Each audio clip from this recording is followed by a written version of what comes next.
Good evening, everyone.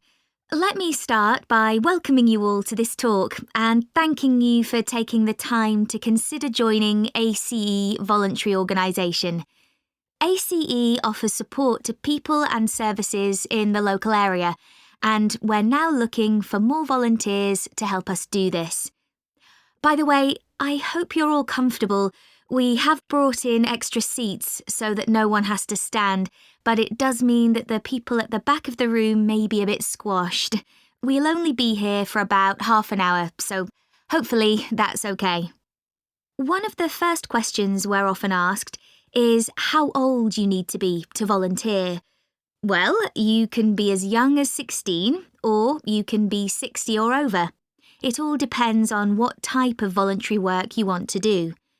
Other considerations, such as reliability, are crucial in voluntary work, and age isn't related to these, in our experience. Another question we get asked relates to training. Well, there's plenty of that, and it's all face-to-face. What's more, training doesn't end when you start working for us. It takes place before, during, and after periods of work. Often, it's run by other experienced volunteers, as managers tend to prefer to get on with other things. Now, I would ask you to consider a couple of important issues before you decide to apply for voluntary work. We don't worry about why you want to be a volunteer. People have many different reasons that range from getting work experience to just doing something they've always wanted to do. But it is critical that you have enough hours in the day for whatever role we agree is suitable for you. If being a volunteer becomes stressful, then it's best not to do it at all. You may think that your income is important, but we don't ask about that. It's up to you to decide if you can work without earning money. What we value is dedication. Some of our most loyal volunteers earn very little themselves, but still give their full energy to the work they do with us.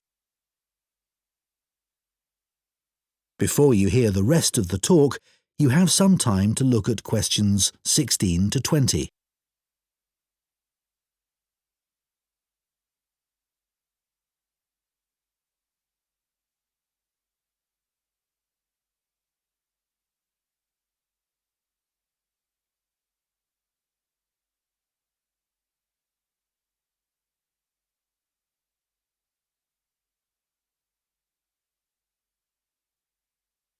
Now listen and answer questions 16 to 20.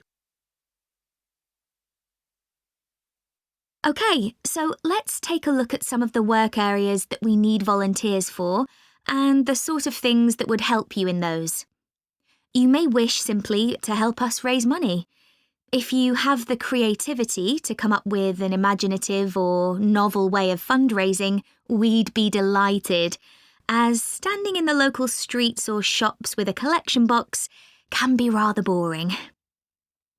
One outdoor activity that we need volunteers for is litter collection, and for this, it's useful if you can walk for long periods, sometimes uphill. Some of our regular collectors are quite elderly, but very active and keen to protect the environment. If you enjoy working with children, we have 3 vacancies for what are called playmates. These volunteers help children learn about staying healthy through a range of out-of-school activities. You don't need to have children yourself, but it's good if you know something about nutrition and can give clear instructions. If that doesn't appeal to you, maybe you would be interested in helping out at our story club for disabled children, especially if you have done some acting. We put on 3 performances a year based on books they have read, and we're always looking for support with the theatrical side of this. The last area I'll mention today is first aid. Volunteers who join this group can end up teaching others in vulnerable groups who may be at risk of injury. Initially, though, your priority will be to take in a lot of information and not forget any important steps or details. Right, so does anyone have any questions for me?